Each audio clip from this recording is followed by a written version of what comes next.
Live Hindustan वार्ता में आप सभी का स्वागत है। मैं हूं स्मृति रस्तोगी। आज हम इस वेबिनार में एक बहुत ही खास टॉपिक लेकर प्रस्तुत हुए हैं। इस भाग दौड़ भरी जिंदगी और बदलती जीवन शैली के कारण हम अपने स्वास्थ्य के कई अहम पहलुओं को नजरअंदाज कर देते हैं, जिनमें हमारी आंखों को कई बार हम कम प्राथमिकता देते हैं।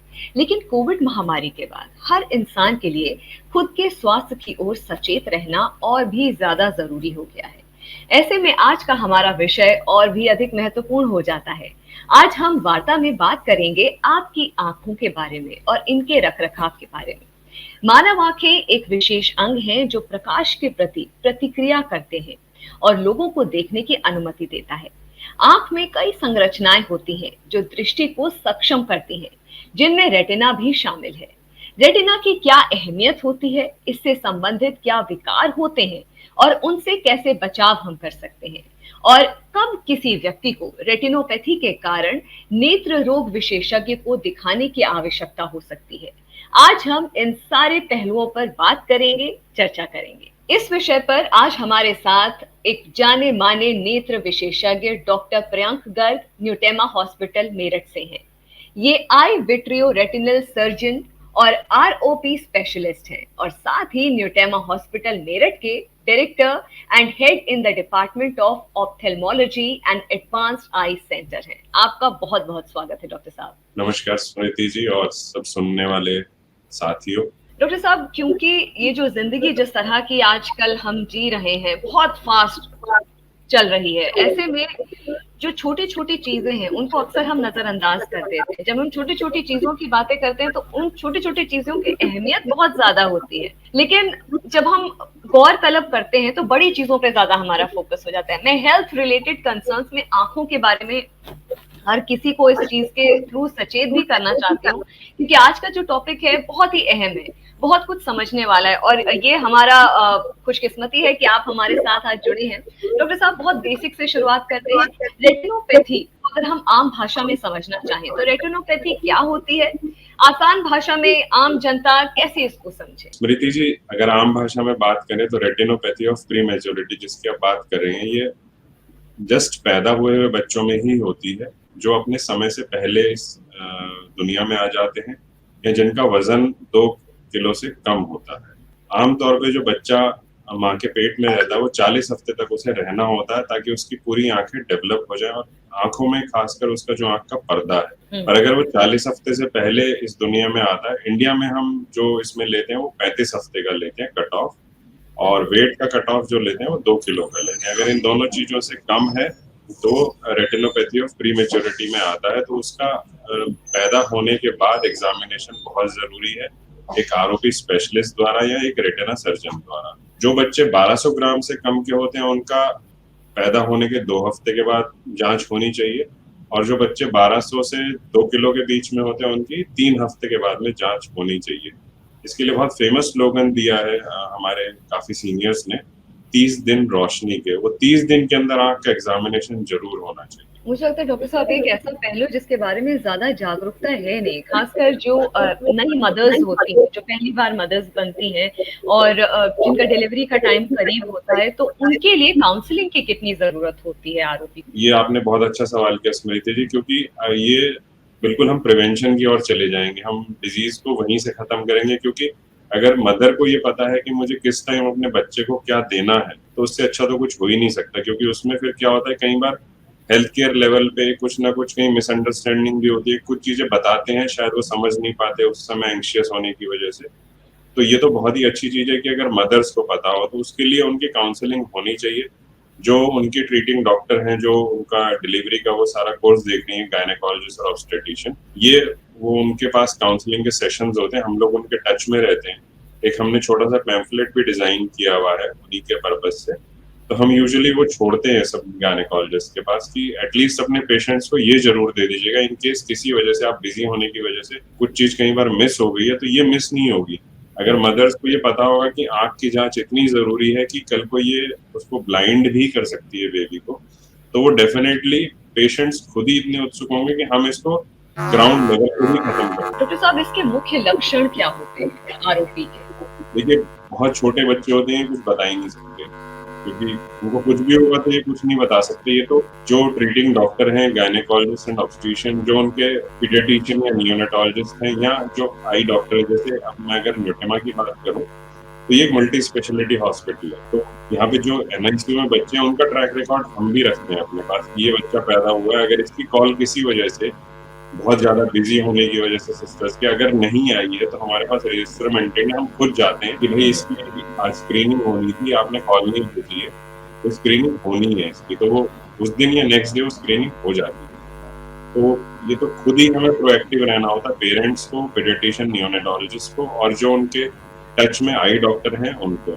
और सबसे बड़ी इसमें जो डिफिकल्टी है वो ग्राउंड लेवल पे ये है कि इस डिजीज को डिटेक्ट करने वाले जो आई सर्जन्स हैं वो बहुत कम है। उनको हम पीडियाट्रिक रेटिना स्पेशलिस्ट बोलते हैं या आरओपी स्पेशलिस्ट बोलते हैं, तो वो बहुत ही कम है हमारे पास ट्रेंड जो है। अगर हम बात करें वर्ल्ड मैप पे तो हमारे पास बहुत कम है। सबसे ज्यादा इस समय एशिया में अगर हम बात करें तो थाईलैंड के पास ये वाले डॉक्टर्स मैक्सिमम है, और वहाँ पे वो मतलब इतनी जबरदस्त स्क्रीनिंग करते हैं कि किसी बच्चे को होने नहीं। ये एक बहुत जरूरी पहलू है डॉक्टर साहब, क्योंकि वैसे मैं काउंसलिंग की भी बात कर रही थी, तो इस तरीके की जो पहल है, इनिशिएटिव्स है, वो कहीं ना कहीं मदद करेंगे, जो खासकर पहली बार जो माँ बन रही है उन महिलाओं को। फिर से मैं पूछूंगी कि आम भाषा में अगर कुछ सामान्य रेटिनल विकारों को अगर हम समझना चाहें कि ऐसी कौन सी डिजीजेस हैं या विकार हैं जो या डिसऑर्डर्स हैं जो रेटिना से हो सकते हैं, वो कैसे समझाएंगे? देखिए, बच्चे में तो नहीं हो सकते, बट एडल्ट्स में हम समझा सकते हैं। उसके लिए अवेयरनेस बहुत इंपॉर्टेंट है। जिसको शुगर है उसको दिखाना चाहिए समय पे, ब्लड प्रेशर है तुरंत दिखाना चाहिए। मतलब ये जो हमारी लाइफस्टाइल से रिलेटेड बीमारियां हैं ये आज के डेट में बहुत ज्यादा है। शुगर भी बहुत ज्यादा है, ब्लड प्रेशर भी है। तो अगर आप 40 साल के बाद आपको ये चीजें डिटेक्ट हो रही हैं तो आपको तुरंत होने के तुरंत बाद ही एक रेटिना स्पेशलिस्ट को दिखाना चाहिए, जो आपका रेटिना चेक करेगा और आपको बताएगा कि आगे फॉलो अप कैसे करना है, या इसको कहाँ दिखाना है, या आपको किसी और चीज की जरूरत है कि नहीं। बिल्कुल। अच्छा, एक और बहुत आम एक बात जो सामने आई है आजकल कि अक्सर लोग क्या करते हैं, अपनी आंखों को बचाने के लिए, उसकी बचाव करने के लिए चश्मा पहन लेते हैं, ग्लेस पहन लेते हैं, धूप वाले चश्मे पहनना पसंद करते हैं कि अच्छा इससे हमारी आंख बची रहेगी। तो क्या ये भी पॉसिबिलिटी है कि ये चश्मे बचाव करने के बजाय हैम्पर करते हैं, नुकसान पहुंचाते हैं? ये पॉसिबिलिटी है डॉक्टर साहब? यस, ये पॉसिबिलिटी है, क्योंकि डिपेंड करता है आपने क्या पहना है और उसका पर्पस क्या है। अगर हम बात करें ग्लेयर्स की या गॉगल्स, जिन्हें हम बहुत कॉमनली गॉगल्स भी कहते हैं, तो गॉगल्स अगर अच्छी कंपनी के हैं तो वो अल्ट्रावायलेट रेस को रोकते हैं। अगर अच्छी कंपनी के नहीं है तो वो रोकते नहीं है। अब इसमें दिक्कत क्या होती है, अगर वो रोक नहीं रहे हैं तो वो तो पहले भी नहीं रोक रहे थे, हमने पहना नहीं था तो पहले भी कुछ नहीं था। अब इसमें दिक्कत क्या हुई कि जैसे ही आपने डार्क ग्लासेस पहने तो आपकी जो आंख की पुतली है वो फैल जाती है। जैसे अंधेरे में देखने के लिए हमारी पुतली फैलती है, लाइट ज्यादा कलेक्ट होती है आंख में, उसी तरह से हमारी जो आई का मैकेनिज्म है, अगर हम बाहर जाते हैं धूप में तो आंख एक बार बंद होती है, फिर उसके बाद हमारी पुतली एडजस्ट होती है तो हम उसे खोल के प्रॉपरली देख पाते हैं। लेकिन हमने डार्क ग्लासेस पहन लिए तेज धूप में, वो डार्क ग्लासेस किसी कंपनी के नहीं, हमने वैसे ही पहन लिए स्टाइल मारने के लिए। तो उसमें क्या होगा बेसिकली कि लाइट का अमाउंट आंख के अंदर बहुत ज्यादा जाएगा, तो वो जो अल्ट्रावायलेट ब्लॉकर नहीं है, आपकी आई तो कुछ हद तक ब्लॉक करेगी, बट क्योंकि अब अमाउंट ऑफ लाइट बढ़ गया, आपकी पुतली चौड़ी हो गई है, तो उसके अंदर से जो जाएगा वो आंख को नुकसान पहुंचाएगा। प्लस कुछ रंग ऐसे होते हैं जो हम पहनते हैं तो हमें कलर डिस्टॉर्शन भी होता है।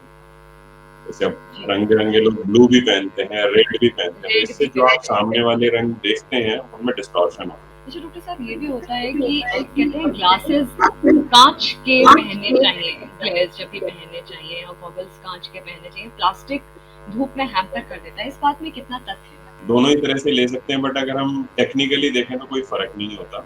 टेक्निकली कोई फर्क नहीं है, प्लास्टिक थोड़ा बहुत सुपीरियर होता है। ग्लास की सबसे बड़ी एडवांटेज ये होती है कि एक तो वो स्क्रैच नहीं होता। जी। मतलब जैसे हम यूजुअली कहीं ट्रेवल कर रहे हैं, सपोज जैसे मैं एक रेगुलर स्पेक्टेकल यूजर हूँ, तो मैं कहीं ट्रेवल कर रहा हूँ, अचानक मेरा ग्लास गंदा हुआ, मेरे पास इसको क्लीन करने वाला कपड़ा हो सकता है ना हो उस समय, तो मैं अपने रुमाल निकालूंगा और मैं इसको क्लीन करूंगा, तो उसको क्लीन करने से प्लास्टिक पे स्क्रैचेस आते हैं। प्लास्टिक को अभी कभी भी आप ड्राई क्लीन नहीं कर सकते, इसको वेट क्लीन करना होता है, हमेशा वॉश करके या तो सोप से। बहुत अच्छी बात बताई आपने, बहुत अच्छी ग्लास बात में है। क्या होता है कि आपको कुछ भी कर लीजिए, उसको सिर्फ गिर के टूटने का खतरा होता है। अदरवाइज मतलब पर्सनली जो मैं फील करता हूँ, मुझे ग्लास ही ज्यादा पसंद आता है, क्योंकि उसकी क्लैरिटी मुझे समहाउ ज्यादा लगती है। जबकि टेक्निकली ऐसा नहीं है। कभी कभी वही चीज, क्योंकि इसलिए सवाल मन में आया क्योंकि कई बार लोग बचाव के चक्कर में सस्ते चश्मे पहनना पसंद करते हैं, वो प्लास्टिक भी हो सकता है, वो तो उसमें नहीं बिल्कुल नहीं लेने चाहिए। इससे अच्छा आप कुछ मत पहनिए। भगवान ने आंखों को इस तरह से बनाया है कि वो नेचुरली ही आपकी सब चीजों को प्रोटेक्ट करते हैं। अच्छा डॉक्टर साहब, अगर रेटिनल विकारों का पारिवारिक इतिहास है या फैमिली हिस्ट्री है, तो इसके पास ऑन होने की संभावनाएं कितनी होती हैं आगे की जनरेशन में? अगर मैं बात करूं स्मृति जी, जो आज आप देखेंगी तो बाहर निकलते हैं तो कम से कम 10 में से 5 लोगों के चश्मा लगा होगा, मिनिमम ये है। और ये आने वाले टाइम में बढ़ने वाला है क्योंकि जो हमारा लाइफस्टाइल है वो चेंज हो गया है। अगर हम इसमें फैमिली हिस्ट्री की बात करें तो यस, अगर किसी का नंबर बहुत ज्यादा है और उसके दोनों पेरेंट्स चश्मा लगाते हैं और उनका नंबर सपोज कीजिए हाई मायोपिया में वो आते हैं, हाई मायोपिया मीन्स -6 से ज्यादा, अगर वो हाई मायोपिक हैं तो डेफिनेटली ये पास ऑन होने के चांसेस रहते हैं बच्चों में, तो उनका ध्यान रखना चाहिए। दूसरा एक अपकमिंग क्या कहूंगा मैं इसको, पुरानी बीमारी है जो अगर आप अपने फैमिली में ही, जैसे रिलेशन में कुछ लोग शादी करते हैं, तो अगर रिलेशन में आप रेगुलरली आपस में ही शादी करते रहते हैं तो एक रेटिनाइटिस पिगमेंटोसा, जिसको हम हिंदी में रतौंधी भी बोलते हैं, ये बीमारी होती है। ये फैमिली में पास ऑन होती है और बहुत ही स्ट्रांगली पास ऑन होती है। और आने वाले समय में जो जितने भी मेल्स होते हैं उस फैमिली में 40 साल के बाद उनको दिखना बहुत कम हो जाता है और वो अपनी प्रैक्टिकली लाइफ के लिए काफी ट्रबलसम हो जाता है। तो 40 साल के बाद उनको विजन में इशू होने लग जाते हैं। ये सिम्टम्स क्या पहले से आ जाते हैं? किस तरह से पता है? इसका कोई ट्रीटमेंट है डॉक्टर साहब? अगर जैसे वो कम लाइट में जाएंगे तो उन्हें कम दिखता है, कम लाइट में वो टकरा जाएंगे किसी चीज से। अच्छा। अगर लाइट प्रॉपर होगी तो वो देख पाएंगे, क्योंकि उनकी जो आंख में अंधेरे में देखने वाले कण है वो उनकी जल्दी डेथ होती रहती है, तो रिसाइकिल नहीं होते, वो दोबारा नहीं बनते। जबकि नॉर्मली क्या होता है कि वो उनकी लाइफ बहुत होती है तो वो कभी भी वो खत्म नहीं होते, वो बनते ही रहते हैं।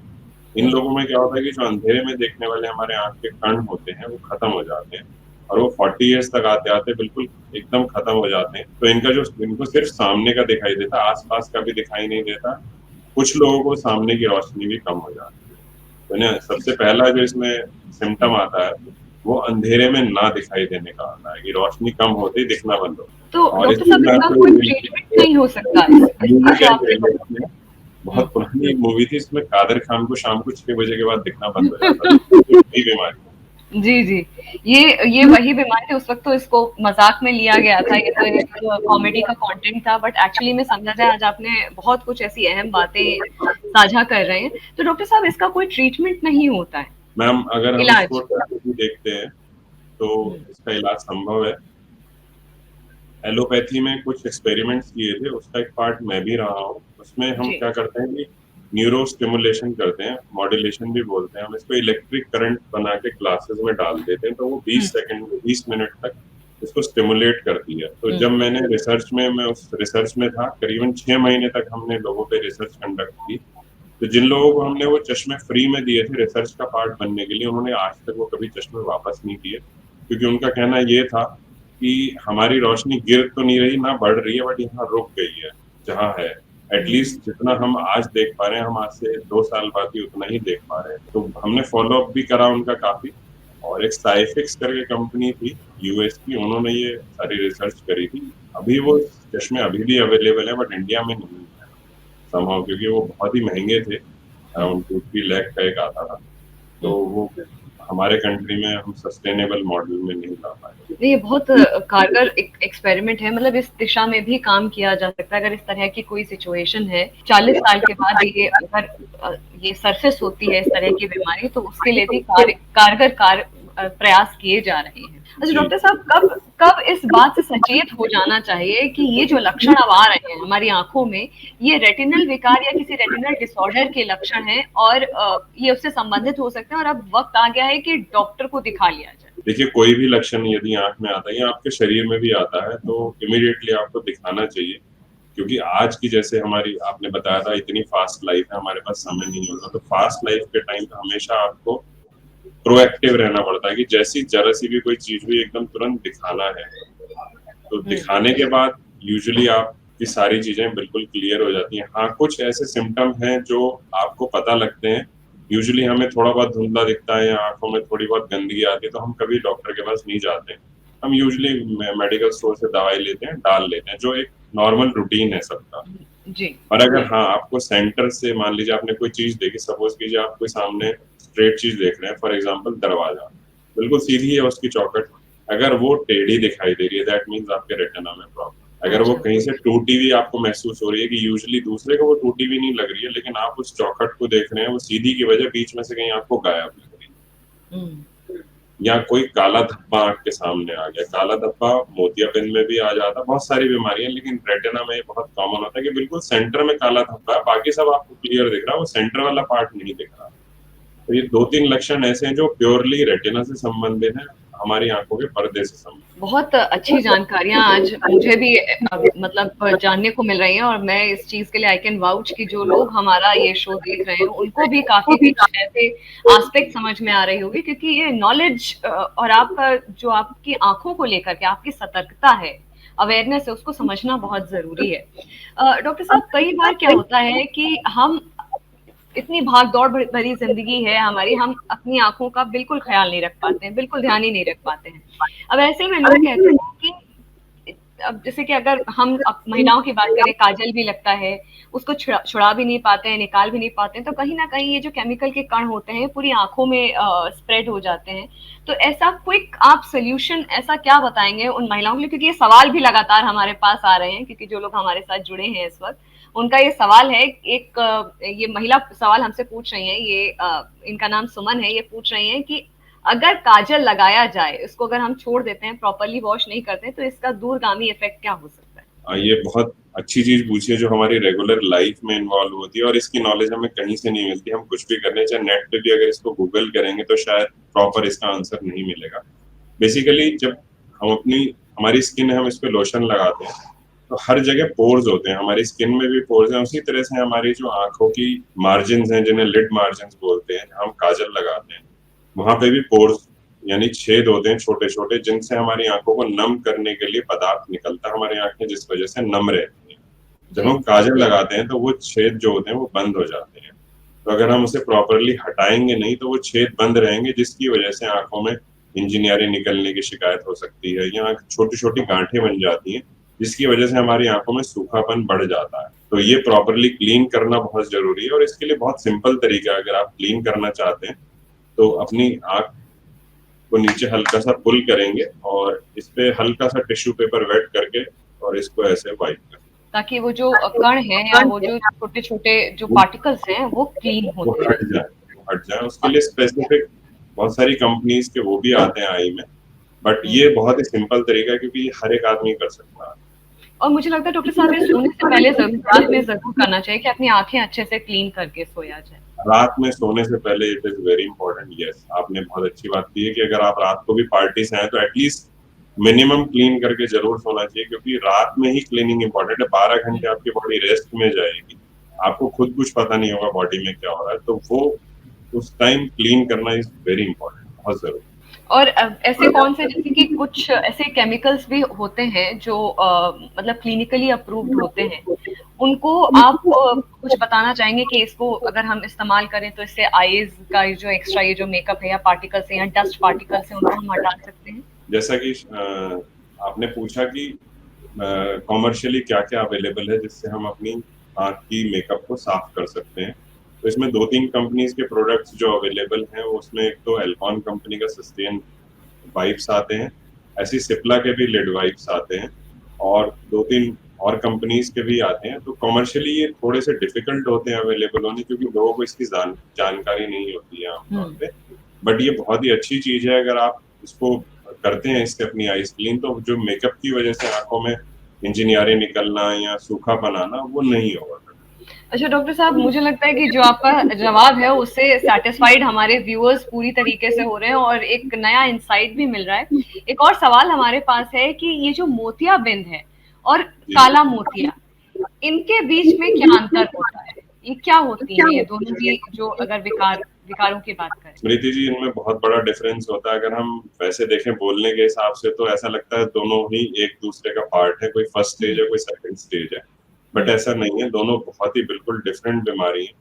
जैसे अगर मैं बात करूं काले मोतिये की, पहले काला मोतिया जैसे हमारे शरीर में ब्लड प्रेशर होता है, जिसे हम हाइपरटेंशन कहते हैं, कि उसमें खून का रक्तचाप बढ़ जाता है, ठीक है। उसी तरह से आंख में भी हमारी एक प्रेशर होता है, क्योंकि आंख हमारी गोल है, अगर इसमें प्रेशर नहीं होगा तो ये आंख भी पिचक जाएगी। तो आंख को गोल रखने के लिए आंख के अंदर अपना एक प्रेशर होता है, जिसको हम 20 mmHg बोलते हैं। 20 तक का वो प्रेशर नॉर्मल होता है आंख की शेप बनाने के लिए। यदि ये 20 से ज्यादा होता है तो उसमें उस स्थिति को हम काला मोतिया बोलते हैं, यानी ग्लकोमा। जो एक्चुअली इसका टेक्निकल वर्ड है वो ग्लकोमा है, और काला मोतिया इसका हिंदी वर्जन है।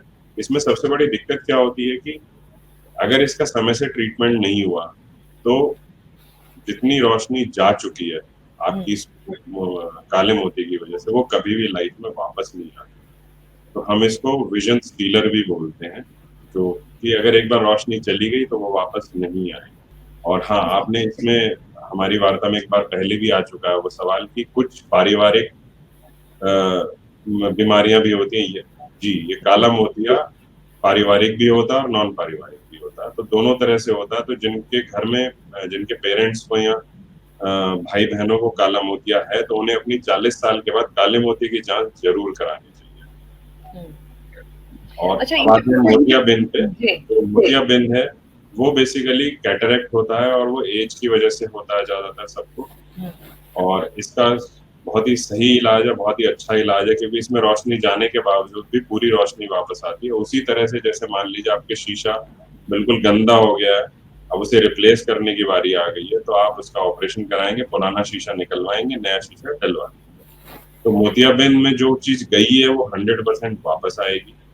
काले मोतिये में जो चीज गई है वो जितनी गई है वो चली गई है, वो कभी वापस नहीं आएगी। मोतियाबिंद के रोकथाम की अगर बात करें डॉक्टर साहब, तो क्या ऐसे स्टेप्स हैं या क्या ऐसी प्रोसेस है जिसको फॉलो करके उसकी रोकथाम सही टाइम पर करी जा सकती है और मोतियाबिंद ना हो? खासकर युवाओं की बात करें, यंगस्टर्स की बात करें, जिनका मैक्सिमम टाइम स्क्रीन के सामने जा रहा है, तो उनके लिए क्या कुछ ऐसे पॉइंट्स हैं कि उनको सचेत रहना चाहिए या इस पर काम करना चाहिए? देखिए स्मृति जी, मोतियाबिंद जो है उसको हम रोक नहीं सकते, उसे रोकने का कोई तरीका नहीं है, क्योंकि हमारा एक तो लाइफस्टाइल ऐसा है कि हर जगह हम हमारी स्क्रीन यूजेज बहुत ज्यादा है। दूसरा, वो एक एज से रिलेटेड प्रॉब्लम है। जैसे जैसे हमारी उम्र बढ़ती है उस तरह से हमारी जो लेंस है आंख का वो भी धीरे धीरे सफेद होने लगता है, क्योंकि जैसे जैसे बॉडी में छोटे छोटे विकार एज के साथ आते हैं, ये एज से ही रिलेटेड है, उम्र बढ़ने से रिलेटेड है। मोतिया अगर उम्र है आपकी तो होगा ही होगा। हाँ, उसे आप डिले कर सकते हैं अगर आप अपना खाना, अपना आहार जो है आपका पौष्टिक रहता है, और आंख का इस्तेमाल आप ठीक से करते हैं। मतलब ऐसा नहीं है कि कोई भी चीज, अगर हम किसी भी चीज को ज्यादा इस्तेमाल करेंगे तो वो खराब होती है, यस फर्क पड़ता है उस पर। ये हमारी बॉडी है, ये सारा स्ट्रेस झेल लेती है, फिर भी काम करती है। भगवान ने एक ऐसी चीज बनाई है, बट अदरवाइज जितना नॉर्मली हमें काम लेना चाहिए आंखों से उतना ही लेना चाहिए। आपका आहार पौष्टिक होना चाहिए। और आजकल जैसे लोगों को स्किन की बीमारियां भी बहुत, तो लोग स्किन की बीमारियों के लिए क्या करते हैं, स्टीरॉयड क्रीम यूज कर लेते हैं। तो स्टीरॉयड क्रीम को यूज करने की वजह से भी मोतिया हो जाता है। तो असल मैक्सिमम मोतिया वही होता है, स्टेरॉइड क्रीम्स की वजह से। जी, अगर आपने स्टेरॉयड क्रीम अपनी स्किन डिजीज के लिए लंबे समय तक इस्तेमाल की है तो आपको मोतिया होगा, और उसको आपको तुरंत सर्जरी करानी पड़ेगी, क्योंकि उसमें जो मोतिया होता है वो लेंस के बीचों बीच होता है। तो यदि मेरा ये चश्मा इसके बीचों बीच कोई स्पॉट आ जाए तो मुझे तुरंत बदलना पड़ेगा। और जो एज की वजह से मोतिया होता है वो साइड से शुरू होता है, यहाँ से, तो वो मेरा काम तब भी चलता रहता है, तो मैं उसे अपने टाइम के अकॉर्डिंग सर्जरी शेड्यूल करा सकता हूँ। तो ये दोनों में फर्क है। दूसरी चीज, आजकल जैसे अस्थमा भी बहुत लोगों को होता है, तो अस्थमा में जो हम इनहेलर्स लेते हैं उसकी वजह से भी सफेद मोतिया होता है। ये बहुत इम्पोर्टेंट आपने ये इन्फॉर्मेशन दी है डॉक्टर साहब। अच्छा, कोविड की बात करें तो एक ऐसी महामारी आई थी जिसने हर किसी का जो जीवन शैली है, जिंदगी को इम्पैक्ट किया था किसी ना किसी तरीके से। और जब लॉकडाउन लगा तो अधिकांश लोगों का जो समय है वो स्क्रीन के सामने बीता। कई लोग रात में भी पूरी रात भी लैपटॉप और मोबाइल लेकर के बैठे रहते थे। ऐसे में आंखों में ऐसे कौन से दूरगामी प्रभाव हैं जो पड़े? देखिए, आपने बहुत अच्छा सवाल किया स्मृति जी, और ये अभी भी हम उसके इफेक्ट देख रहे हैं 2 साल बाद भी।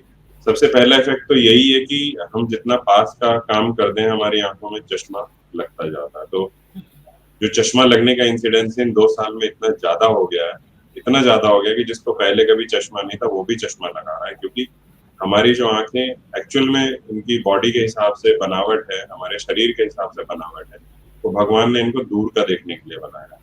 हमारी आंखों को कभी भी पास का देखने के लिए नहीं बनाया। हमारे आजकल की जिंदगी अगर हम देखें तो हम सिर्फ ज्यादातर काम पास का ही करते हैं, दूर का तो कोई काम बचा ही नहीं है, क्योंकि दूर का काम टीवी और मोबाइल ने खत्म कर दिया है। तो हमारी आंखें जब से पास का काम ज्यादा करने लगी हैं, तो हमारी चश्मा लगने की जो इंसिडेंस है वो बहुत ज्यादा हो गई है, और कोविड की वजह से तो बहुत ही ज्यादा हो गई। जितने भी बच्चे अब आ रहे हैं इन सबको चश्मा लगा, क्योंकि रेगुलर स्क्रीन यूजेज पे होने की वजह से एक तो आपकी जो पलकों को झपकाने की क्षमता है वो कम हो जाती है। आप स्क्रीन देखते हैं तो आप पलक कम झपकाते हैं, रूटीन में हम 15 से 16 बार 1 मिनट में झपकाते हैं, पर जब हम स्क्रीन देखते हैं तो हम सिर्फ 8 से 10 बार ही झपका पाते हैं, और अगर कॉन्टिन्यूसली देखते हैं तो 5 बार भी शायद नहीं झपका पाते हैं। तो उसकी वजह से जो हमारा ये सारा वातावरण है उसकी वजह से, जैसे मान लीजिए स्किन पे पानी है वो भी उड़ता है गर्मी की वजह से, ठंड की वजह से भी एसी की हवा ड्राई होती है, उसे ड्राई कर देती है। उसी तरह से हमारी आंखों को भी वो ड्राई करती है। ये दो तो स्क्रीन के बहुत ही खतरनाक साइड इफेक्ट है। तीसरा है जो इसमें से किरणें निकलती हैं स्क्रीन से, जो ब्लू लाइट हम बोलते हैं आज की डेट में। तो ब्लू लाइट जो है आपके रेटिना को डैमेज करती है, क्योंकि उसमें जो ब्लू रेज होती हैं वो देखने वाले कणों को डैमेज करती हैं। तो उसके लिए ब्लू कट ग्लासेस आते हैं आज की डेट में, जो सिर्फ स्क्रीन यूजेज पे हैं और उनको कोई दूर का चश्मा नहीं है। तो वो लोगों के लिए हम ब्लू कट ग्लासेस रिकमेंड करते हैं कि जब स्क्रीन पे रहो तो एटलीस्ट वो वाला ग्लास लगा के। तो ये 3 चीजें ऐसी हैं जिन्होंने काफी आंखों को नुकसान पहुंचाया है। प्लस अगर हम बार बार आंखों का इस तरह से इस्तेमाल करते हैं और फिर फाइनली हम इतना स्क्रीन यूज करते हैं, तो स्क्रीन यूजेस से फिर आप धीरे धीरे देखते हैं बच्चे इरिटेबल होने लगे हैं, पहले के मुकाबले चिड़चिड़े हो गए हैं। बिल्कुल, बिल्कुल। अच्छा डॉक्टर साहब, आपने बताया कि ड्राइनेस, आँखों की ड्राइनेस का इश्यू बहुत ज़्यादा सामने आया है। तो ये जो अगर एक बार आँखों में अगर ड्राइनेस आ जाती है, तो वापस से क्या इसमें इलास्टिसिटी होती है कि ये पुराने अपने फॉर्म में चले जाए, या वो जो फ्रिक्शन है वो वापस से आ जाए, या ल्यूब्रिकेशन उसका वापस से आ जाए, ऐसा होता है डॉक्टर साहब? जी स्मृति जी, कुछ चीजें ऐसी होती हैं जिनमें वापस आ जाता है, और कुछ बीमारियां ऐसी होती हैं जो परमानेंट, अगर किसी चीज को डैमेज कर दिया उन्होंने आंख में तो ये वापस नहीं आती। बट अगर हम स्क्रीन यूजेज की बात करें तो यस, ये वापस आ जाती है। उसके लिए आई ड्रॉप्स आती हैं, वो हमें रेगुलरली यूज करनी होती हैं। प्लस अपनी डाइट में विटामिन ए और ओमेगा 3 फैटी एसिड्स बढ़ाने होते हैं, क्योंकि वो इसकी सिक्रीशन को बहुत अच्छा इफेक्ट देते हैं। जो हमारा आंख का परत है ऊपर की, उसको बहुत अच्छा न्यूट्रिशन मिलता है उससे। तो यदि ऐसी दिक्कत है तो आप फिश ऑयल बहुत कॉमनली अवेलेबल रहता है दुकानों पे, तो फिश ऑयल आप ले सकते हैं एक दिन में 2 से 3 कैप्सूल, वो आपको बहुत ही बढ़िया बेनिफिट देते हैं। हाँ, लेकिन सिर्फ ड्राई आई में लेने चाहिए, अदरवाइज नहीं लेने चाहिए वो। और आई ड्रॉप्स आती हैं जो ल्यूब्रिकेंट आई ड्रॉप्स हम बोलते हैं। अगर आप रेगुलर स्क्रीन यूजर हैं तो आपको हमेशा यूज करनी चाहिए। हर 2 घंटे के लिए 1 ड्रॉप होनी चाहिए यूज। अगर आप 10 घंटे काम कर रहे हैं स्क्रीन पे तो दिन में 5 बार उस ड्रॉप का इस्तेमाल करेंगे। अगर 3 घंटे कर रहे हैं तो एटलीस्ट दिन में 1 बार उसका इस्तेमाल करें। जी। डॉक्टर साहब, एक सवाल आया है, ये है, सौम्या हमसे पूछ रही हैं कि मोतियाबिंद का ऑपरेशन अगर हुआ हो और आंखों में आंखें बार बार लाल हो जाती हो, पानी आ जाता हो, आंखें फ्रेश नहीं लगती हो, तो ये क्या सस्ते लेंस लगाने की वजह से है? क्या क्या रीजन हो सकता है? नहीं, ऐसा नहीं होता मैम। सस्ते लेंस और महंगे लेंस का फर्क सिर्फ उनकी क्लैरिटी और रंग की पहचान में, इन चीजों में फर्क पड़ता है। बट ऐसा कोई चीज नहीं होती। अगर हमने आंख में डाली है, उससे दिक्कत हो रही है, तो वो आंख में ज्यादा देर स्टे नहीं करेगी, उसे हमें निकालना पड़ेगा। और बार बार अगर कोई आई सर्जन ऐसा लेंस डाल रहा है जो उसे निकालना पड़ रहा है, तो वो उस कंपनी का लेंस नहीं यूज करेगा। तो ये धारणा नहीं, गलत है कि सस्ते लेंस डालने से आंख लाल होती है। नहीं, ऐसा नहीं है। आंख लाल होने के कई कारण होते हैं। यदि ऑपरेशन आपका किसी वजह से ज्यादा देर चला है तो आंख लाल ज्यादा दिनों तक रह सकती है, या बार बार बीच में लाल हो सकती है। दूसरा होता है, कई बार कुछ लोगों को एक यूवियाइटिस करके बीमारी होती है, जिसमें एक आंख की परत होती है पर्दे के पीछे, उसमें सूजन रहती है। अगर उन लोगों का ऑपरेशन किया जाता है तो उनकी आंख हमेशा लाल हो जाती है 2-4 महीने, क्योंकि वो एपिसोड उन्हें रिपीट होता है। हमने सिर्फ मोतियाबिंद का ऑपरेशन किया, उस डिजीज या उस बीमारी का इलाज नहीं किया है। और कुछ लोगों को कई बार अगर कोई टाँके वाला ऑपरेशन भी कराता है तो वो टाँके चुभने की वजह से कई बार आंख लाल हो जाती है, या कुछ गिर जाता है तो भी लाल हो। तो ये 2-4 कारण हैं जिस वजह से आँख ऑपरेशन के बाद लाल हो सकती है। डॉक्टर साहब एक और सवाल है, ये पूछ रहे हैं कि मोतियाबिंद के ऑपरेशन के बाद सबसे अच्छा लेंस कौन-सा होता है? हाँ, ये तो कई सारे लेंसेज़ आते हैं और बहुत सारी कंपनीज़ के, मैं नाम नहीं लेना चाहूँगा किसी भी कंपनी जी। का, क्योंकि बट सबसे अच्छे लेंस वो होते हैं जो आपकी आँख में एक तो अल्ट्रावायलेट लाइट्स को फ़िल्टर करें, हुँ, और दूसरा जो जैसे हम सामने देख रहे हैं, अभी हम इस लेंस से देख रहे हैं जो हमारा को भगवान ने दिया है। जी। सामने हम कुछ भी चीज़ देखें, अगर वो सीधी है तो हमें सीधी दिखाई देती है, कर्व्ड है तो हमें कर्व्ड दिखाई देती है, अगर उसमें डेप्थ है यानी तो डेप्थ दिखाई देती है, यानी हम हर चीज़ 3D में देखते हैं इन आँखों से। बट अगर हम नॉर्मली किसी भी कैमरे की बात करें तो सारे कैमरे 2D होते हैं, 3D कैमरे बहुत अलग होते हैं। तो ये जो हमारी आँख है, ये एक ऐसी चीज़ है जिसका कोई मुकाबला नहीं है। तो लेंसेज़ इस तरह के आते हैं जो डिस्टॉर्शन हम इसमें ख़त्म करते हैं, कुछ हायर ऑर्डर डिस्टॉर्शंस भी होते हैं, वो अच्छे लेंसेज़ ही ख़त्म कर पाते हैं। और उसमें सबसे अच्छा मटेरियल जो होता है वो एक्रिलिक होता है, क्योंकि वो पानी को रिपेल करता है। जो पानी को रिपेल करने वाले लेंसेज़ होते हैं, उनपे पानी जल्दी-जल्दी आता नहीं है, तो वो जल्दी-जल्दी धुंधले नहीं पड़ते। तो एक्रिलिक मटेरियल सबसे अच्छा होता है और उसमें यूवी ब्लॉकर मटेरियल इनकॉर्पोरेटेड होता है। प्लस वो एस्फेरिक होते हैं, मतलब नॉर्मल तरीके का सरफेस सीधा नहीं होता, वो हुँ। आगे पीछे करके उसको थोड़ा बहुत इधर-उधर रखा जाता है ताकि उसमें कोई भी गलत जो किरणें हैं वो फोकस गलत ना करें। तो aspheric acrylic material with UV blocker सबसे अच्छा होता है। डॉक्टर साहब आजकल जिस तरह से टेक्नोलॉजी की हम बात कर रहे हैं, तो उसमें मेकअप या ब्यूटी फ्रंट पे ऐसी काफ़ी लेटेस्ट आधुनिक टेक्नोलॉजीज़ आई हैं जिनमें आर्टिफिशियल जो लैशेज़ हैं, आई लैशेज़ हैं, उनको जोड़ दिया जाता है या परमानेंट टैटूज़ कर दिए जाते हैं आईब्रोज़ के ऊपर या परमानेंट आईलाइनर या काजल लगा दिया जाता है। हालाँकि देखने में बहुत अच्छा लगता है कि आप महिलाओं के लिए रोज़-रोज़ का झंझट खत्म हो गया, एक ही बार में काम हो गया। बट इसके जो एडवर्स इम्पैक्ट की हम बात करें, क्योंकि आँखें सबसे मुझे लगता है नाज़ुक सबसे छोटा हमारी पूरे शरीर का पार्ट होती है और इनकी केयर भी बहुत नाज़ुक तरीके से होती है। तो उसके लिए आप क्या रास्ता बताएँगे कि क्या ये सही है, गलत है या करना चाहिए या क्यों नहीं करना चाहिए? स्मृति, ये बिल्कुल उसी तरह से हो गया, अगर मैं किसी से भी कहूँ कि भैया अपने हाथ में दस्ताने पहन के रखो और इन्हें उतारना मत, तो आप हुँ, समझ सकते हैं हाथों की क्या हालत होगी। एक रबड़ के ग्लव्स आपने पहन लिए और आपकी ना तो स्किन उसमें से सांस ले पा रही है, ना जो पसीना आ रहा है वो निकल पा रहा है, ना आप उन्हें वॉश कर पा रहे हैं। तो बिल्कुल उसी तरह से धीरे-धीरे ऊपर की परत गलने लगती है। सेम उसी तरह से टैटू तो एक अलग चीज़ हो गई है, टैटू में तो हम इंक डाल रहे हैं, उसके अपने अलग नुकसान होते हैं कि वो नीडल हम जो यूज़ कर रहे हैं वो किसी और पे यूज़ हुई है कि नहीं हुई है। बिल्कुल उसी तरह से जैसे हम इंजेक्शन लगाते हैं, तो फ्रेश ही होनी चाहिए, सिंगल यूज़ हो। दूसरा, ये जो आपने आई लैशेज़ और आईलाइनर्स बताए, ये थोड़ी देर के लिए तो ठीक है, आप यूज़ कर सकते हैं, but permanent it is not recommended, कभी भी रिकमेंड नहीं किया जाता, क्योंकि जो भी मैंने आपसे बोला था पहले भी, छेद बंद हो जाते हैं आँख के। हुँ। यदि हम उन्हें बंद करेंगे तो वो तंग करेंगे, बार-बार उनको गाँठें बनने लगेंगी आँख में, तो इस तरह की चीज़ें। जी, अच्छा डॉक्टर साहब हमने बात करी थी कि रेटिनोपैथी के बारे में शुरुआत में हमारी चर्चा हुई थी। तो जो मधुमेह जनित जो रेटिनोपैथी होती है, इसकी समस्या समय पर इसका इलाज होना, जब इसकी समस्या आती है, तो समय पर इसका इलाज होना कितना ज़रूरी होता है?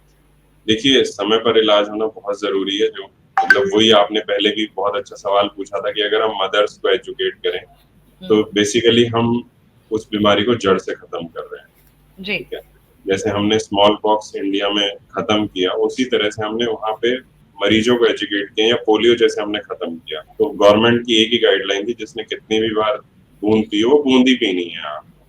तो वो बिल्कुल खत्म कर दिया इंडियन गवर्नमेंट ने उसे अपने कंट्री से, इतनी बड़ी हुँ, पॉपुलेशन में, मतलब this is a commendable job. उसी तरह से अगर हम पेशेंट के लेवल पे उसे बता देंगे कि आपको ये दिक्कत है, और जब भी ये दिक्कत हो, सपोज़ कीजिए किसी को शुगर बढ़ी हुई है, उसकी मधुमेह है उसको, हुँ, तो उसको तुरंत अपनी आँखों की जाँच करानी चाहिए, क्योंकि उसमें जो आँख का पर्दा है, उसमें खून धीरे-धीरे रिसने लगता है, और पता तब लगता है जब आँख के बीच के भाग पे खून आ जाता है और अचानक दिखना बंद हो जाता है। हुँ, अगर आँख के कोने पे वाले भाग पे खून आता है, जिसको हम पेरिफेरी बोलते हैं, तो उसमें आपको पता नहीं चलता, ना ही आप कभी उसको देख पाएँगे, ना ही आप समझ पाएँगे। ये सिर्फ़ डॉक्टर कभी अचानक आपकी आँख देख ले तो पता लगेगा।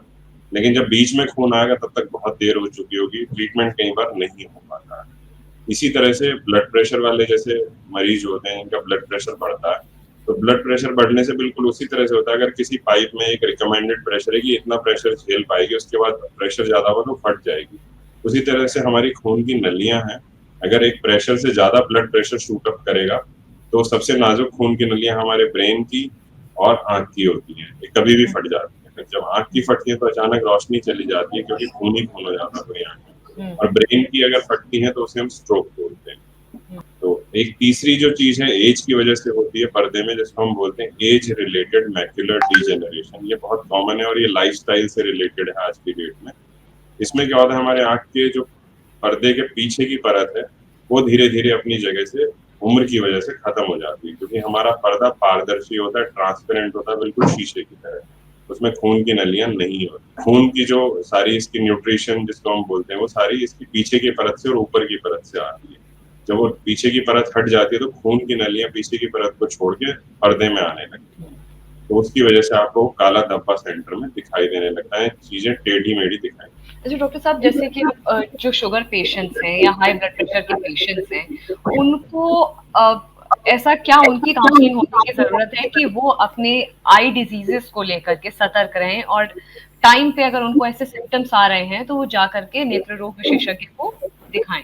स्मृति जी, इसमें सबसे अच्छा तरीका यही होता है कि जो उनके शुगर वाले डॉक्टर हैं, जिनको हम डायबिटोलॉजिस्ट बोलते हैं, जी। वो उनको कहें कि आपको हर साल अपनी आँख दिखानी है। मतलब हुँ। हर पेशेंट के लिए ज़रूरी है कि 45 साल के बाद आपको अपनी आँख का चेकअप हर साल कराना है। ये हुँ। कॉमन होना चाहिए, चाहे आपको मधुमेह है, चाहे ब्लड प्रेशर है, चाहे आपके पेरेंट्स में कभी काला मोतिया रहा हो या कुछ भी रहा हो, बट अगर हर साल हम अपनी आँख चेक करा रहे हैं, जैसे हम अपनी हर चीज़ों की सर्विस कराते हैं घर में भी, हम अपनी बॉडी का चेकअप कभी नहीं कराते, तो साल में एक बार आँख का चेकअप होना बहुत ज़रूरी है। कम से और खासकर 45 साल के बाद तो बहुत ही ज़रूरी है, क्योंकि कुछ भी होगा तो टाइमली डिटेक्ट हो जाएगा और उसका ट्रीटमेंट होने से हमारी रोशनी जैसी थी वैसी ही रहेगी। अच्छा डॉक्टर साहब, क्या आईसाइट का नंबर कम या ज़्यादा होने का असर रेटिनोपैथी पर होता है? नहीं, यूजुअली नहीं होता, हुँ। बट रेटिनोपैथी की वजह से नंबर ज़्यादा और कम हो सकता तो ये कैसे पता चले कि ये रेटिनोपैथी की वजह से ये आईसाइट का इश्यू हो रहा है? है। जैसे ही आप दिखाएँगे, सपोज़ कीजिए हमारे यहाँ जो ज़्यादातर जनरल पब्लिक की धारणा रहती है, वो चश्मे की दुकान पे जाते हैं, अपने चश्मे का नंबर टेस्ट कराते हैं और चश्मा बनवाते हैं। बिल्कुल, ये सवाल भी था मेरे पास। जी, डॉक्टर के पास यूजुअली नहीं आते चश्मा नहीं टेस्ट आते हैं, कराने। बिल्कुल। तो क्या होता है आमतौर पे कि अगर चश्मा टेस्ट करने वाला थोड़ा-सा भी अच्छा, या मतलब जिसको हम काबिल बोलते हैं, तो यूजुअली खुद ही रिकमेंड कर देता है, क्योंकि वो लास्ट वाली लाइन कभी नहीं पढ़ पाएगा अगर रेटिनोपैथी की वजह से उसको दिक्कत है। लास्ट की 2-3 लाइनें वो कभी नहीं पढ़ पाएगा, तो वो उसको यही कहेगा चश्मे वाला कि आप डॉक्टर साहब को दिखाइए, आपके पर्दे में कुछ दिक्कत है, वो बताएँगे, ये रोशनी आपकी बढ़ नहीं रही है चश्मा लगाने के बाद। हुँ, ये आपने बहुत अच्छा पॉइंट बताया, ये इस पे मैं भी डिस्कशन करना चाह रही थी कि अमूमन लोग क्या करते हैं कि नेत्र रोग विशेषज्ञ को ना दिखा करके कि हाँ, पढ़ने में दिक्कत हो रही है या हेडेक हो रहा है, तो जा करके हम चश्मे की दुकान पे नंबर टेस्ट करा कर के चश्मा बनवा लिया। मगर इसमें जो रोल होता है एक नेत्र रोग विशेषज्ञ, उनको जो उनका काम है, क्योंकि वो नेत्र रोग विशेषज्ञ हैं, उनकी विशेषता ही नेत्र रोगों को समझने जी, की और आपके ट्रीटमेंट देने की है। तो आप उनका जो रोल है, आप उनको उस रोल के लिए आप जा ही नहीं रहे हैं उनके पास। तो ऐसे में आप भी परेशानी में रहते हैं, क्योंकि आपने सस्ते मद्दा काम करा लिया, अपना चश्मा लगा करके ले आए, मगर आपको डिजीज तो पता ही नहीं चली। जी, बिल्कुल। कई बार ऐसा देखा, मतलब आते हैं हमारे पास इस तरह के मरीज़ भी कि वो आए, मतलब टाइमली उन्हें बोला उस चश्मे वाले ने दिखा लो, पर समय के अभाव की वज़ह से वो नहीं आए। जब आए तो वो इतनी देर हो चुकी थी कि हम उनके लिए कुछ कर नहीं सकते थे। तो यहीं पे जो रोल है एक नेत्र रोग विशेषज्ञ का बहुत अहम हो जाता है। अच्छा डॉक्टर साहब, बच्चों में मायोपिया क्यों बढ़ जा रहा है? आजकल अमूमन जो समय चल रहा है, क्या इसकी वजह है इसके पीछे की? जैसा कि आपसे भी इसी वार्ता में भी डिस्कशन हुआ इससे पहले कि कोविड में हमने स्क्रीन यूज़ बहुत किया और उसके बाद बहुत सारे लोगों का चश्मा का रेट लगने का बढ़ गया बहुत ज़्यादा। हुँ, तो मैं फिर से वही चीज़ पे स्ट्रेस करना चाहूँगा, जैसे कि हमारी नॉर्मल बॉडी है, इसमें जो हमारी आँख का रोल है, जो भगवान ने बनाया है, उसको दूर का देखने के लिए बनाया है। अगर हम अपने दाँतों की बात करें तो यूजुअली सब लोगों के 32 दाँत नहीं होते, बहुत कम लोगों के होते हैं। बट अगर मैं अपने दादाजी या परदादा जी की बात करूँ, उनके थे। फ़र्क क्या आया कि जैसे-जैसे हमारी ज़िंदगी ने तरक्की की या हमारे संसार ने तरक्की की, चीज़ों का यूसेज बिल्कुल डिफरेंट हो गया। हम पहले गन्ना खाते थे लोग, फ्रूट्स दाँत से डायरेक्ट खाते थे। अब वो चीज़ें नहीं खाते, हम सॉफ्ट चीज़ें खाते हैं। तो हमारे दाँतों की रिक्वायरमेंट कम होगी तो हमारे जबड़े को बड़े होने की जरूरत नहीं रही, तो हमारा जबड़ा धीरे धीरे छोटा होता चला गया, जिसकी वजह से उसमें दांत 32 अब एडजस्ट नहीं होते, इसलिए लोगों के 28 ही दांत होते हैं। उसी तरह से हमारी आंख का जो काम था वो दूर का देखने का हुआ करता था। पहले हम लोग सारी आउटडोर एक्टिविटीज में इन्वॉल्व रहते थे, टीवी वगैरह देखते थे, बट उसका एक इतना लिमिटेड टाइम होता था, शाम में ही आता था। अब हमारा पूरी दिन का टाइम अगर हम देखें अपने प्रोफेशन के अलावा, आपका ज्यादातर टाइम मोबाइल पे या टीवी पे बीतता है। टीवी भी अब तो मैं कहता हूँ शायद किसी यूज का रहा नहीं है। मोबाइल पे इतनी सारी चीजें हैं कि वो लोग मोबाइल ही देखते हैं, और आजकल जितने भी हम मोबाइल देखते हैं सब बड़े स्क्रीन के आते हैं, छोटे स्क्रीन के मोबाइल सब बंद हो गए। तो इतना नियर का यूजेज, अपनी आंखों को इतने पास का यूज करने की वजह से हमारे सबको मायोपिया की चीज बढ़ जाती है, क्योंकि मायोपिया का मतलब है आपको पास का साफ दिखाई देगा, दूर का नहीं दिखाई देगा। अगर आप चश्मा उतार के देखेंगे तो आप यहाँ का भी पढ़ लेंगे मायोपिया वाले, बट दूर के लिए उन्हें चश्मे की जरूरत है। तो यह एक वो जिसे कहते हैं ना कि इवोल्यूशन हो रहा है हमारा, तो इवोल्यूशन उसी तरफ हो रहा है जो हम अपनी लाइफ में कर रहे हैं।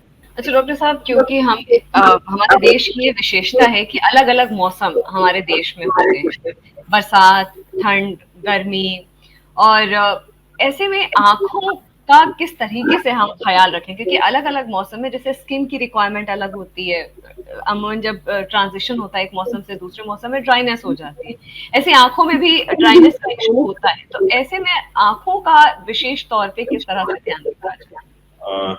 आपने बहुत अच्छा सवाल पूछा, और ये बेसिक उसी में आता है कि हम बीमारी को जड़ से खत्म कर दें। अगर हम बात करें, सबसे पहले तो जब भी सीजन चेंज होता है, मान लीजिए गर्मी से सर्दी आई है, सर्दी से गर्मी आई, तो लोगों में एलर्जी बढ़ जाती है। उसी तरह से आंख की एलर्जी भी बढ़ जाती है उसी समय, और इनका ख्याल रखने के लिए इनकी बर्फ से सिकाई कर सकते हैं, और हम उस समय एंटी एलर्जिक ड्रॉप्स यूज करनी पड़ती हैं, क्योंकि किसी किसी को ये बहुत ज्यादा होती है।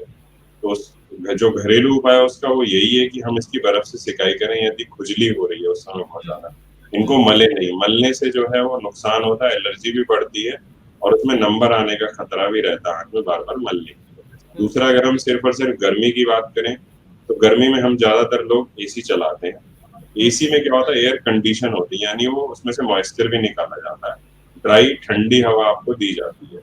यदि एसी का मुंह आपकी तरफ है तो आपकी आंख में ड्राइनेस बढ़ेगी, क्योंकि वो बिल्कुल ड्राई एयर है, वो आपकी स्किन को भी ड्राई करेगी, आपके फेस को भी ड्राई करेगी, और आपकी आंखों को भी।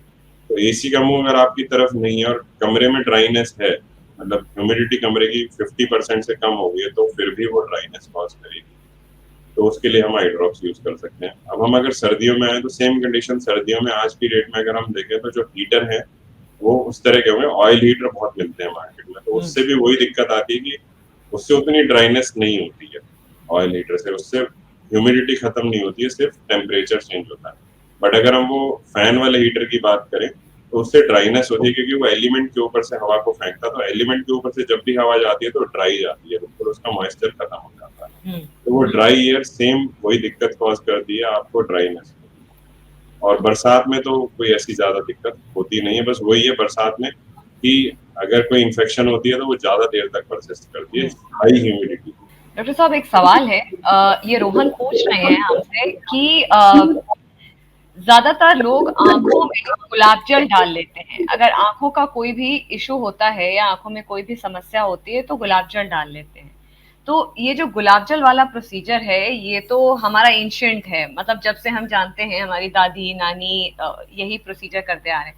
आज की दुनिया में आज का जो रिक्वायरमेंट है हमारी आईज की, उसमें ये गुलाब जल वाला फॉर्मूला कारगर होता है कि नहीं होता? देखिए, अगर मैं जो पद्धति से मैं इलाज करता हूँ उसकी बात करूँ तो उसमें उसका कोई रोल नहीं है, बट जो चीज आपने कही है कि हमारी दादी इस्तेमाल करती थी, यस, मैंने देखा था उन्हें भी इस्तेमाल करते हुए, और कभी किसी को नुकसान होते हुए नहीं देखा उसे डालने के बाद, फायदा ही होते हुए देखा है। लेकिन अगर मैं बात करूँ आज की डेट में, तो जो गुलाब जल बना बनाया मिलता है वो सिंथेटिक होता है, प्योर नहीं मिलता आपको।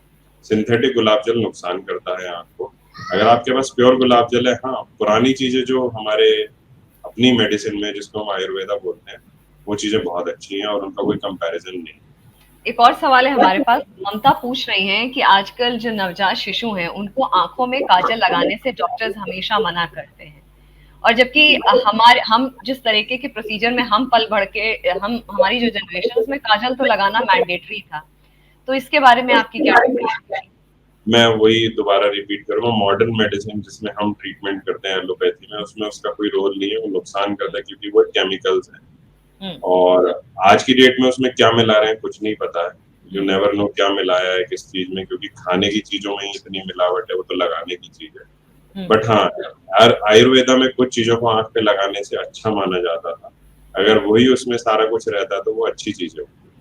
मतलब as an allopathic doctor it is not recommended, but otherwise जो हमारे आयुर्वेदा के टेक्स्ट में है, जो उसमें लिखा गया है, रिकमेंडेड है, वो मतलब वो सबसे अच्छा है।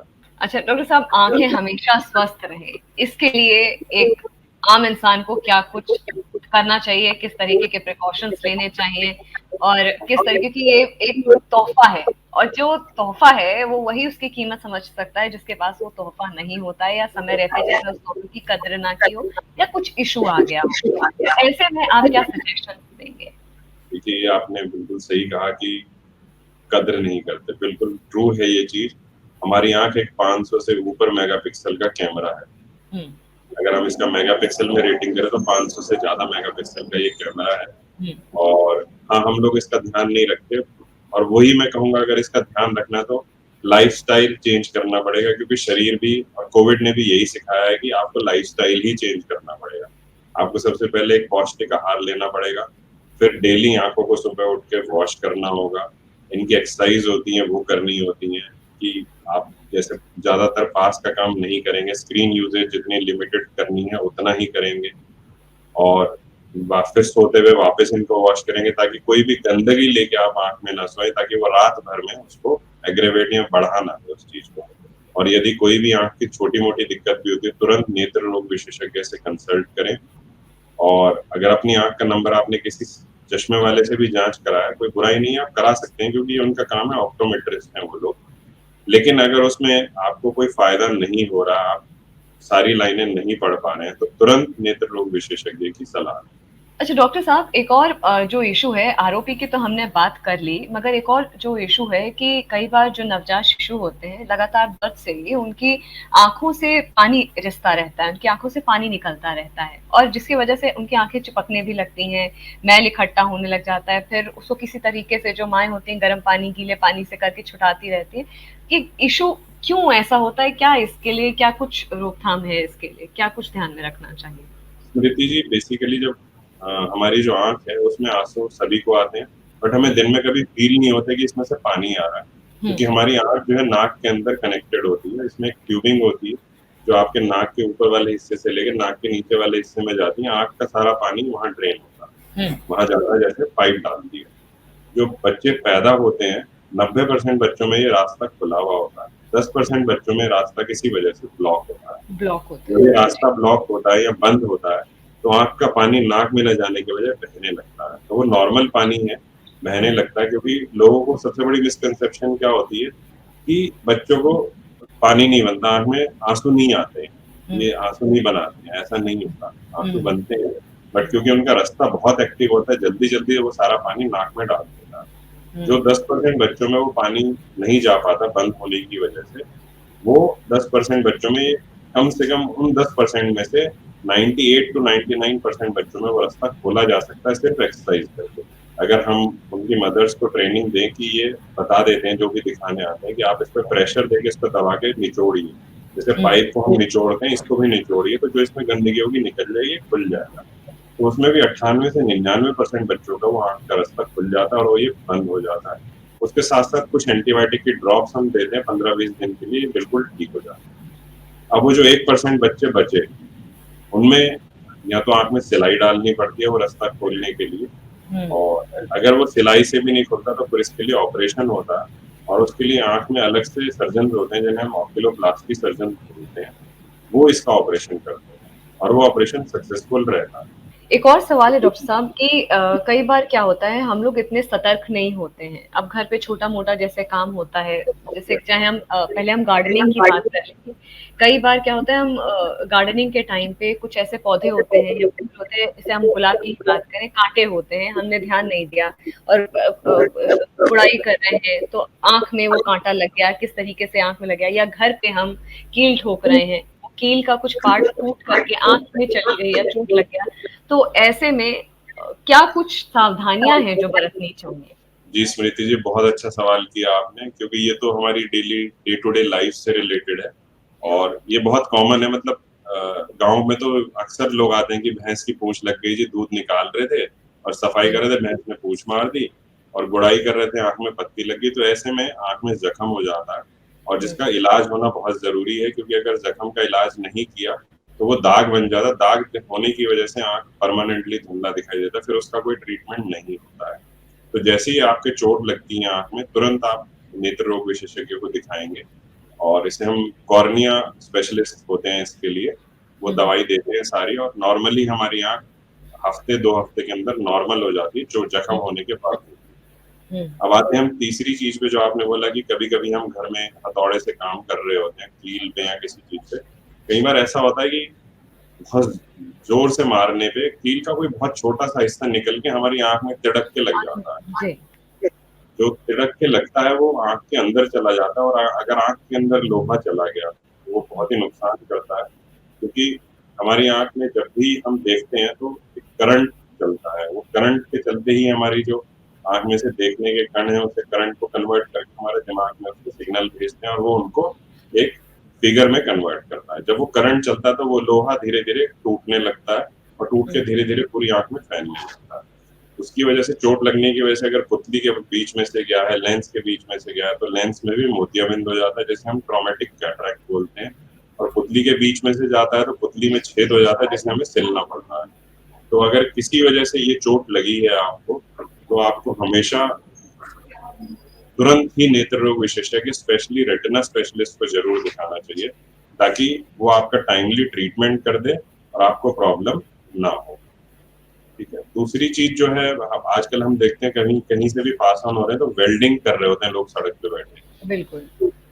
जो वेल्डिंग अगर हमने अपनी डायरेक्ट आँखों से देखी है, तो आँखों की रोशनी भी कभी भी जा सकती है, क्योंकि उसकी वजह से वो इतनी ब्राइट लाइट होती है कि हमारी आँख उस लाइट को देखने के लिए नहीं बनी। नहीं सेम बनी। उसी तरह से जैसे हमें सूर्य ग्रहण देखना मना होता है, तो एकदम आँख में चौंध लगने की वजह से वो रोशनी चली जाती है। तो ये चीज़ बहुत ध्यान रखने की, अगर वेल्डिंग कहीं हो रही है, तो आप हमेशा अपनी नज़र दूसरी ओर करें। डॉक्टर साहब, बहुत विस्तार से आज हमने बातें करी हैं इस वेबिनार में हमारे टॉपिक पर। इस उम्मीद के साथ कि ये विषय और चर्चा कारगर रही, उन तमाम जानकारियों को हमारे व्यूअर्स, हमारे दर्शक तक पहुंचाने में जो आपकी आंखों की देखभाल के लिए आवश्यक होती है। डॉक्टर प्रियंक, आपका बहुत बहुत धन्यवाद इस चर्चा के लिए। थैंक यू स्मृति जी, और लोगों को आप इसी तरह से जागरूक करते रहें, ताकि हमारा भी काम कम हो, क्योंकि आप हमारा कुछ काम आप ही कर रही हैं। एटलीस्ट लोगों तक हमारी बात पहुँचाने से कम हमें वो फ़ायदा तो मिल रहा है कि लोग उस बीमारी को जान के समय से हमारे पास आ जाएँगे। Thank you Smriti ji, and thank you Hindustan.